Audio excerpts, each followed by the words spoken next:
You used to love when you walked into the toy store, looking at the toys on the shelf, you would pick it up and look at the card and discover, hey, if I buy 3 more of these figures, I get a free one. Oh, the good days when you could get a free Melloway figure. Toy companies just don't seem to do it anymore. Wonder why? Let's talk about it.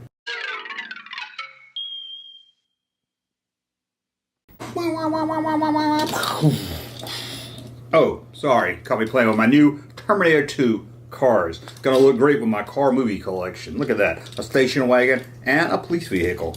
It's gonna be a lot of fun later tonight. What are we gonna talk about today? Well, we're gonna discuss why... Sorry, I thought my mic was off. Sorry, I got distracted. Okay, let's start over here. Why don't toy companies do Melloway figures anymore? I'm not really sure where this trend ran out, but it's probably somewhere in the late 90s, early 2000s. I haven't seen a toy company do a free mail-in figure in a long time. The last one I can remember standing all for was, I think, Frito-Lay. They did the Spirit of Obi-Wan, where you got this clear hologram-looking Obi-Wan figure. And of course, in the mid-90s, you had Fruit Loops giving away a Han Solo Stormtrooper in the mail if you bought Fruit Loops. And of course, throughout the 80s, every company did free giveaway figures. And for Star Wars, every time there was a new series about to be released, they would do a preview figure first. I mean, you had, of course, the most famous of them all, Boba Fett, Akbar, the Emperor, Anakin Skywalker. Some people even say that Yak Face was planned for a Series 2 Power of the Force giveaway. But I debunked that in the video over a year ago. So why don't toy companies do this anymore? Well, it all comes down to one thing, I'm sure. Money. Isn't that what it always comes down to? Why would a toy company even give away a figure? They're going to lose money, right? Well, you're going to have to buy figures to get a figure. And most of the time, the one you got was either a retool mold of something that was already out of the stores, or something the toy company just felt wouldn't sell in a mass market at a store, so they just gave it away free. But you had to buy a lot of figures.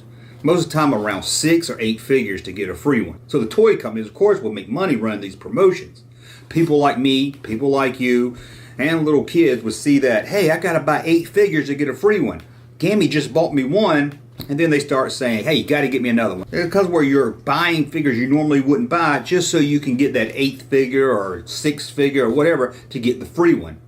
So the toy company was going to win overall. But today's market for action figures, it's just not the same as it was.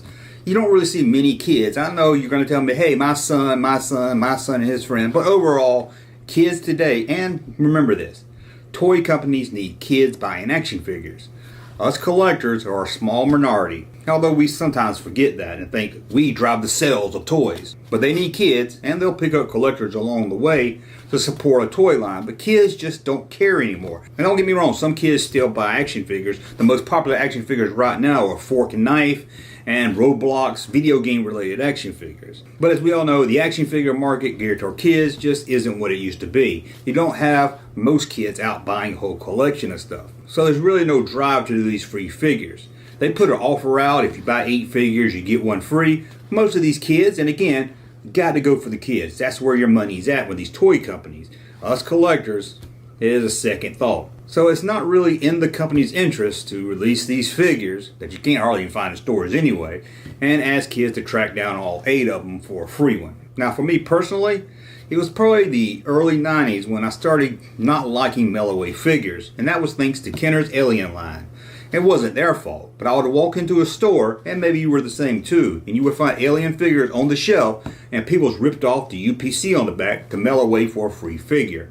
And it wasn't just Kenner. Other toy companies were doing free figures, and the UPCs were missing. So one, you didn't want to buy it because it was damaged already. Even if you were going to open it, you didn't want to buy it. And if you wanted to buy it, the UPC was gone, so you couldn't really get it anyway. And that started what I hated, was that not only did you need a proof of purchase, you had to send in your receipt also, which made it a pain for people like me, because a lot of times I would buy my 6 or 8 figures at different places throughout the weeks. I might buy one at Target, one at Walmart, one at Kmart, one at Toys R Us, another one at KB, and I would have to collect, and I have to save all these receipts and everything also to mail them in. And I can remember the collector forums back in the 90s. They would always be people telling you how to print your own receipt at home. So it became just really a pain in the butt. And I'm sure toy companies felt it also. I mean, did they have to really hire somebody to match those receipts and everything? Hey, is this a real receipt? Did somebody print this at their home? And I don't want to send in my receipt. Sometime when I'm at Walmart, I buy a lot of stuff. I don't want to send my whole receipt just so I can get a free figure, and then I have to return something later. Oops, Hasbro's got my receipt. It was a pain. It was a pain. But in a way, I also do miss it. It was a lot of fun trying to collect all 6 or 8 of them and waiting by the mail. Remember a kid waiting by the mail for that Star Wars figure you sent off for? I can still remember waiting on the Emperor and waiting on the Emperor and waiting on the Emperor and waiting on the Emperor and waiting on the Emperor. And then when I got done waiting on the Emperor, I waited on the Emperor some more, and he never showed up in my house. Now, I sent it off for myself, and maybe I did it wrong. You know, at this time I was like, I don't need help. I know how to mail an envelope. And I probably put a 1-cent stamp on it, or probably no stamp at all. I probably wrote the address with a crayon and they couldn't read it. I never got my proof of purchases back, never got my Emperor figure. Well, I did when he was released in stores, but I never got a free figure in the mail as a kid, that I can remember anyway. But this video was planned to go into why they don't do it anymore, but I was like, well, it's simple. It's just a money thing. There's no drive there anymore because kids aren't collecting lines. Even kids that buy action figures, they might buy 1 or 2. Hell, toy companies don't even put a checklist on the back of the card. So if a kid wanted to collect them all, he can collect them all by looking at the back of the card. No, they put a bunch of legal information in 8 different languages. Not fun at all. But I just wanted to talk about this, kind of give my thoughts on why they don't do it anymore, see what you guys think. Maybe someone else has something I haven't thought about.